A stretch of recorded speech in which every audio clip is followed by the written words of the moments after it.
Bueno, el libro, no, la idea no fue mía, ¿no? Yo tenía, iba digamos, a institutos, porque a mí siempre me ha gustado mucho esa edad, los 14, 15 años, 13, y iba mucho a institutos porque había profesores de filosofía que habían sido compañeros míos, eran amigos míos, y me llamaban, y yo tenía fama de que amansaba un poco a las fieras y que se reían conmigo y tal, ¿no? Y entonces había en concreto una amiga de Barcelona, Marion, que, bueno, que estaba en un instituto de estos un poco de barrio marginal allí en Barcelona, con un poco heavy, ¿no? Estos que los chicos llevan navaja y tal, ese tipo de cosas. Y entonces me invitaba de vez en cuando y yo pues nada, me llevaba muy bien y me iba con ellos a tomar el aperitivo y en fin, bueno. Entonces me dijo, hombre, qué pena que ahora que empieza esto de la ética, porque claro, la ética se introdujo en el bachillerato, pero cuando no había libros ni había nada, ¿no? Para hacerlo. Entonces, pues claro, ella me decía, bueno, es que yo no sé muy bien qué es lo que tengo que hacer, porque pues que comentamos noticias que hemos visto en el periódico, no sé qué, pero claro, faltaría algo más y no sé qué, y que ellos entendieran un poco el concepto y tal. Y entonces me dijo eso, bueno, tú, hombre, que tienes gracia, les haces reír, ¿por qué no escribes algo que ellos puedan ver y tal? Entonces yo hice el libro en principio, para darle gusto a ella y para, bueno, eso, pues un libro que pudieran. Mi idea era un libro que pudieran leer los chicos a esa edad, o sea, porque curiosamente a esa edad pues hay cine, música, cuentos, pero no hay un ensayo para esa edad, o sea, no, un ensayo que pudieran leer ellos sin necesidad de un adulto asomando la cabeza por encima del hombro, ¿no? Como leen a Stephen King o como leen a lo que sea, ¿no? Y bueno, entonces ese es el sentido que tuvo el libro, ¿no?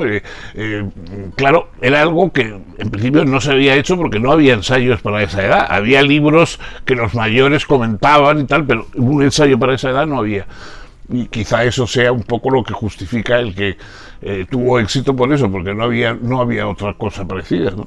Bueno, el libro, claro, normalmente lo que hacen los profesores que daban ética, incluso algunos hoy, lo que hacen es dar instrucciones sobre qué hay que pensar del aborto, qué hay que pensar de la bomba atómica, qué hay que pensar de tal. Yo lo que quería era escribir un libro que explicara por qué había que plantearse esas preguntas. O sea, el libro no tiene respuestas porque tampoco las tengo yo. O sea, pero lo que trata el libro es de plantear por qué hay que hacerse un tipo de preguntas que no son meramente instrumentales, que no son meramente, digamos, para conseguir cosas inmediatas, sino sobre, en fin, cómo enfocar un poco la vida, ¿no?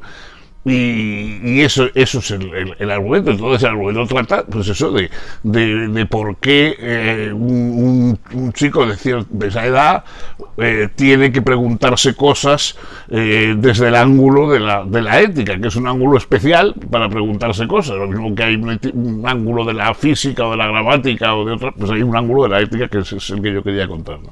Bueno, tuvo un impacto que para mí me sorprendió mucho, por supuesto. Pues, era un libro que salió en una editorial que entonces era una editorial pequeñita, de editorial Ariel, que solo sacaba algún libro para, pues eso, de institutos y tal, y bueno, bastante oculta, y yo lo hice, pues, en fin, saliéndome un poco de las pautas de lo que yo estaba escribiendo esto normalmente. Entonces creí que iba a ser una cosa que iba a tener nada más un uso, pues eso, de profesores, tal. Y para mi sorpresa, pues se convirtió en un bestseller, ¿no? Pero no solamente aquí, sino un poco en toda América Latina, en países europeos, etcétera. En fin, y ha continuado. O sea, yo creo que es un libro que no ha estado nunca descatalogado y ha continuado todos los años sacando ediciones, de modo que, bueno, por lo menos en ese sentido ha funcionado. En resumidas cuentas, puede haber órdenes, costumbres y caprichos que sean motivos adecuados para obrar, pero en otros casos no tiene por qué ser así.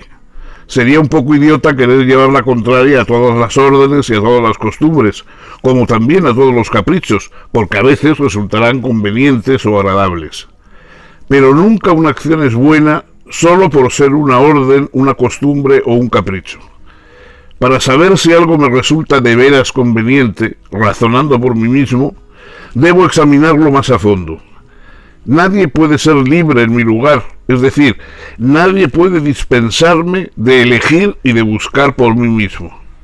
Cuando es un niño pequeño, inmaduro, con poco conocimiento de la vida y de la realidad, basta con la obediencia, la rutina o el capricho.